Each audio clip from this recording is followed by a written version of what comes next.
নমস্কাৰ বন্ধুসকল, মই আপোনালোকক এটা ভুল ডাটা এণ্ট্ৰি যিটো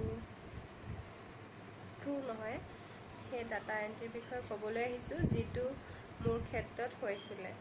মই চাইছিলোঁ গুগলত মোৰ ডাটা এণ্ট্ৰিৰ জব এপ্লাই তাৰ ৰিকুৱাৰমেণ্ট দি আছিলে। মই এপ্লাই কৰিছিলোঁ ডাটা এণ্ট্ৰিত। দুদিনমানৰ পাছত মোলৈ ফোন আহিলে, ল'ৰা এজনে ফোন কৰিছিলে মোলৈ। ল'ৰাজনে কৈছে যে মেম, আপুনি ডাটা এণ্ট্ৰি জব এপ্লাই কৰিছিলে, যিটোত আপুনি চিলেক্ট হৈছে। মই বোলো হয় কৰিছিলোঁ, কি কৰিব লাগিব? এনেকৈ কোৱাত তেওঁ ক'লে যে কেপচা ফিল আপ কৰিব লাগিব, দিনে 1000টা, আপোনাক 10 দিন দিয়া হ'ব ফিল আপ কৰিবলৈ কেপচা। 10,000টা কেপচা ফিল আপ কৰিব লাগিব আৰু আপুনি 25,000 টকা পাব, এনেকৈ ক'লে। মই আৰু বিশেষ জনাব পাৰিব নেকি? এনেকৈ কওঁতে তেওঁলোকে মোক ক'লে যে মই ডেমো দিছোঁ হোৱাটছআপত, আপুনি চাই ল'ব। মই ভাবিলোঁ 25,000 টকা মই ঘৰত বহি এনেই পাম, কিমান ভাল কথা ন?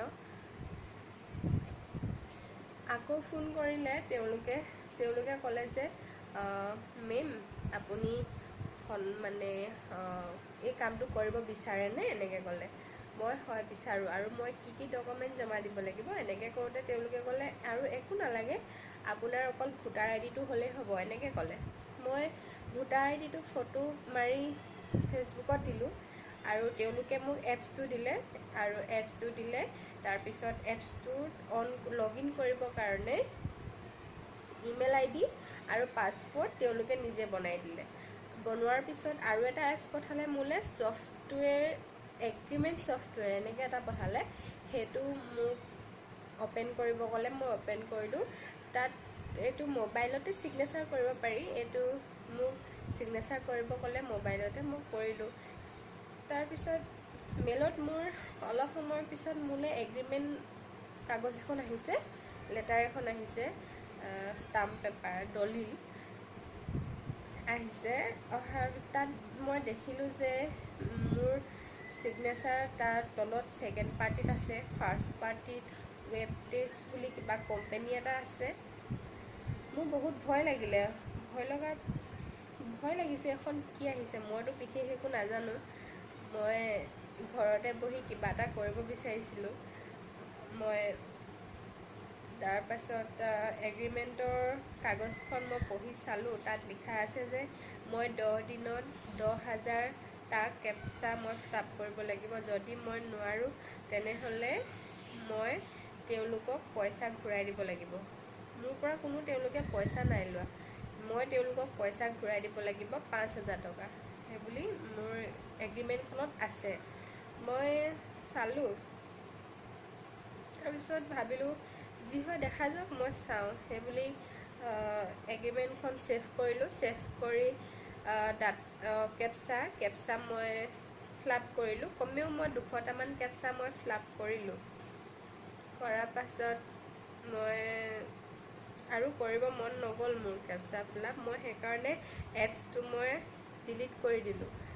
তাৰ এসপ্তাহমানৰ পিছত মোলৈ ফোন আহিছে, বহুত ধমকি দিছে, মোক গালি পাৰিছে, আপুনি কেপচা ফিল আপ কৰা নাই কিয়? মই ক'লোঁ মোৰ মন নাই কেপচা ফিল আপ কৰিবলৈ, আৰু মোৰ অলপ অসুবিধা হৈ আছে, সেইবাবে মই কেপচা ফিল আপ নাই কৰা।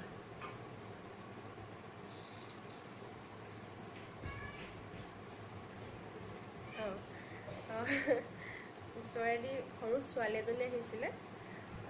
মই ক'লোঁ যে কেপচা মই ফিল আপ নাই কৰা। তাৰপাছত তেওঁলোকে ক'লে আপুনিতো এইটো বহুত লছ কৰি দিলে, 10,000 কেপচা ফিল আপ নকৰিলে, এনেকৈ কৈছে। মই এতিয়া কি কৰিব লাগিব? এনেকৈ কওঁতে তেওঁলোকে কৈছে আমাক পইচা দিব লাগিব, সেইবুলি ক'লত মই ক'লোঁ যে ঠিক আছে, মই পুলিচ ষ্টেচন যাম। পুলিচ ষ্টেচনত মই আপোনালোকক যিমান পইচা লাগে মই তাতে দিম, মই পুলিচ ষ্টেচনত কথা পাতিম। এনেকৈ কওঁতে তেওঁলোকে ক'লে যে এইটো পুলিচ ষ্টেচনৰ কেছ, এইটো পুলিচ ষ্টেচন যাব নালাগে, আমিতো ডাইৰেক্ট কোৰ্টৰ পৰা কৈছোঁ, এনেকৈ ক'লে। কোৱাৰ পিছত মোৰতো ভয় লাগিলে, মই কাটি দিলোঁ। আকৌ কৰিলে ফোন, ফোন কৰাৰ পিছত কৈছে আপুনি কি কৰিব এতিয়া, কোৰ্টত ছেটেল কৰিব নে কোৰ্টৰ বাহিৰত ছেটেল কৰিব বিচাৰিছে, এনেকৈ মোক দম দিছে। মই ক'লোঁ চাই লওঁ, মই পুলিচ ষ্টেচনতহে মই ক'ম যি ক'ব লাগে। এনেকৈ ক'লে ঠিক আছে, মই আপোনাৰ ওচৰৰ পুলিচ ষ্টেচনত মই ইনফৰ্মেশ্যন পঠাই আছোঁ আপোনাৰ বিষয়ে, আৰু আপুনি 3 লাখ টকা ৰেডি কৰক, এনেকৈ কৈছে। মোৰ ভয় লাগিছে, মই এতিয়া কি কৰোঁ। সিহঁতে মোক পাছবুকৰ নাম্বাৰো দিম বুলি কৈছে, নাইবা অনলাইন পে'মেণ্ট কৰিব কৈছে মোক পইচা। মোৰ ভয় লাগিছে, মই কি কৰোঁ এতিয়া, উপায় নাই। পিছত মই বহুত ভয় খালোঁ, মোৰ মাথা ঘূৰাই গৈছিলে, দিন ৰাত মই ভাত খোৱা নাছিলোঁ, বহুত চিন্তা কৰিলোঁ 3 লাখ টকা মই ক'ৰ পৰা যোগাৰ কৰি দিম। পিছত মই গুগলত ছাৰ্চ কৰিলোঁ, মোৰ ভাগৰ যিখন এগ্ৰিমেণ্ট দিছিলে সেইখন মই ছাৰ্চ কৰিলোঁ, তাত চব লিখা আছে ফ্ৰড, মানে চব ভুল, এইবোৰ চব মিছা ভুৱা এনেকৈ লিখা আছে। তাৰপিছত মোৰ অলপ সাহস আহিল, আৰু মই জানিবলৈ পাইছোঁ তাতে যে বহুত ষ্টুডেণ্টে পাৰ্ট টাইম জব কৰিব বিচাৰে, আৰু এনেকুৱাবোৰ 2 নম্বৰী জালত ফচি যায়, আৰু ফচি যোৱাৰ পিছত কোৰ্টৰ ভয় খুৱাই লিগেল ন'টিচ আহে, এনেকৈ আহে, আৰু সেই ল'ৰা ছোৱালীবোৰে ভয় কৰে, কিছুমানেতো আত্মহত্যাও কৰিছে। সেইবাবে মই এইটো ইনফৰ্মেশ্যন দিছোঁ যাতে আপোনালোকে শ্বেয়াৰ কৰি দিয়ে আৰু উপকৃত হয় বহুতে। ময়ো ভয় খাইছিলোঁ, কিন্তু মই গ'লোঁ, মই পুলিচক কমপ্লেইন কৰিলোঁগৈ, আৰু মই ফোন নাম্বাৰো পুলিচক দিলোঁ।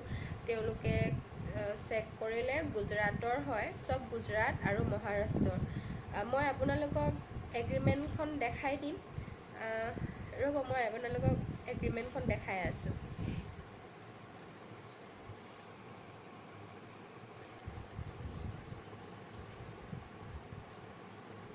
সেইখনে আছিলে, সেইখন এগ্ৰিমেণ্ট, যিখন দেখাই মোক ফচাবলৈ বিচাৰিছিলে। আপোনালোকেও যদি এনেকুৱা কামত লিপ্ত হৈছে, আপোনালোকক যদি ফচাইছে কোনোবাই, তেনেহ'লে আপোনালোকে ভয় নাখাব, আৰু কেতিয়াও পইচা নিদিব সিহঁতক। ইহঁতে এনেকৈ আমাৰ মানুহৰ পৰা পইচা বহুত লুটিছে।